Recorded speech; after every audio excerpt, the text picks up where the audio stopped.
Setelah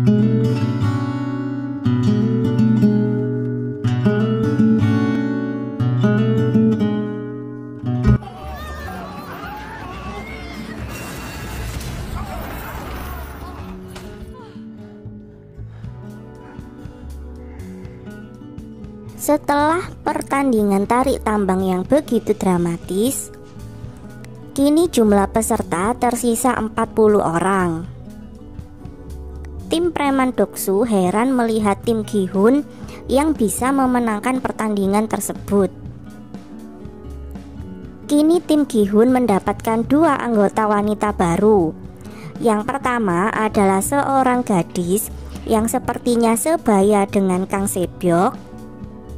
Dan satu lagi adalah Min-yu, bekas kekasih gelap preman Doksu yang kini bermusuhan dengan Doksu.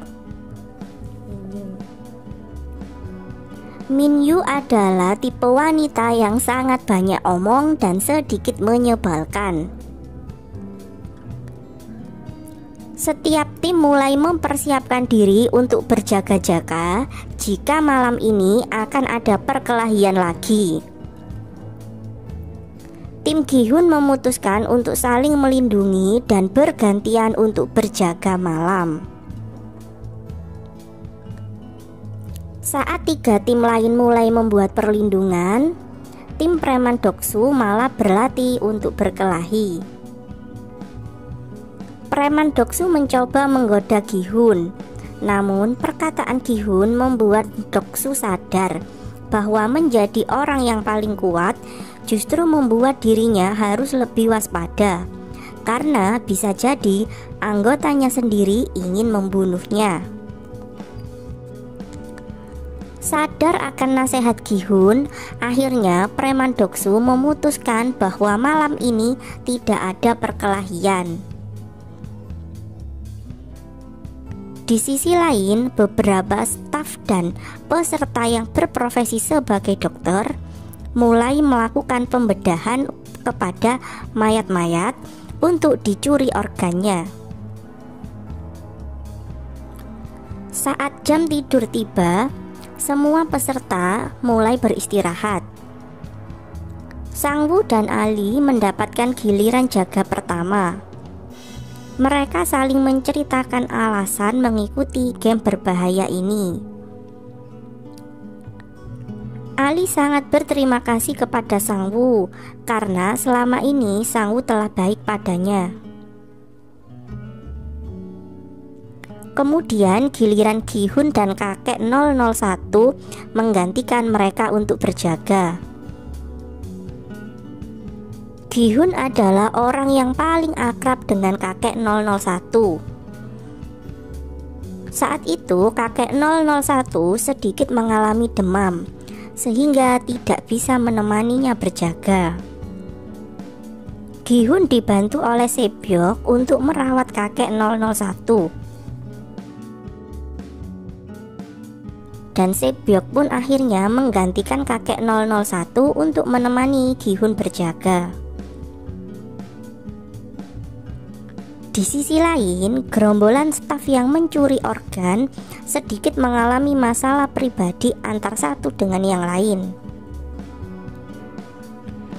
Detektif Huang rupanya secara tidak sengaja menyamar menjadi staf nomor 29 dan termasuk dalam anggota geng pencuri organ.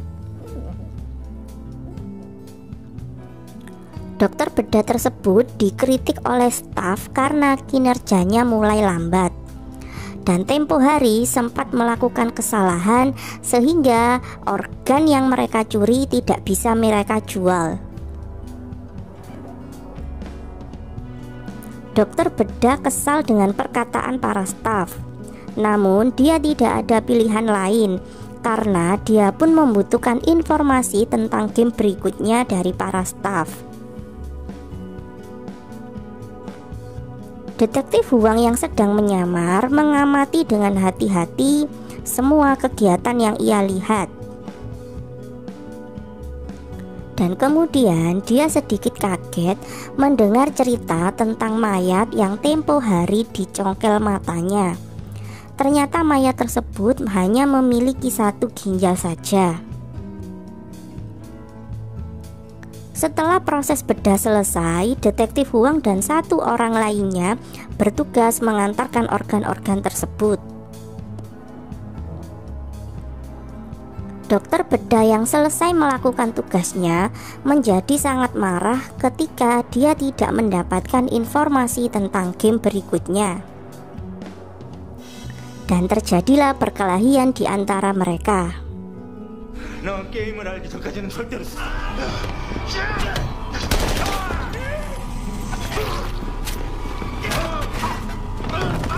Dokter bedah kabur setelah melukai salah satu staf.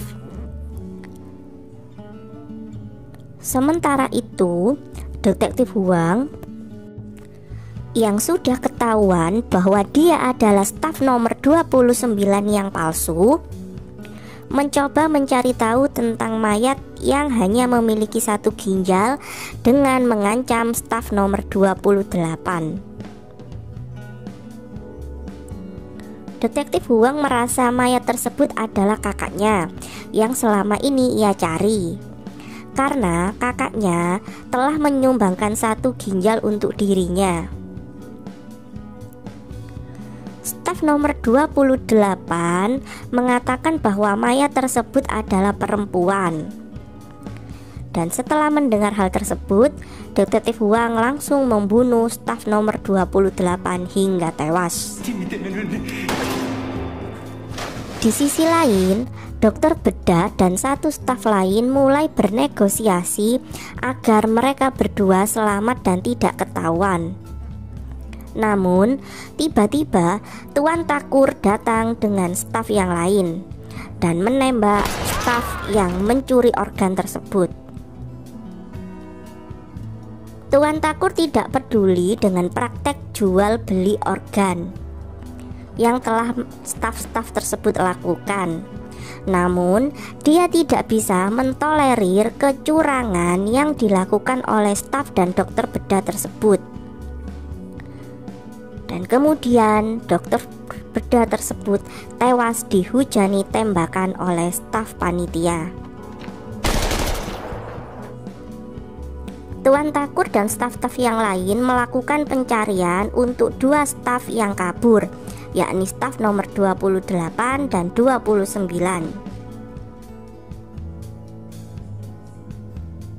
Mereka menemukan mayat dari staf nomor 28 dan mengidentifikasi proyektil peluru yang bersarang di kepala mayat tersebut. Dan di sisi lain, detektif Huang yang mencari informasi terkait kakaknya ternyata menemukan fakta bahwa kakaknya Huang Inhu adalah pemenang dari Squid Game di tahun 2017.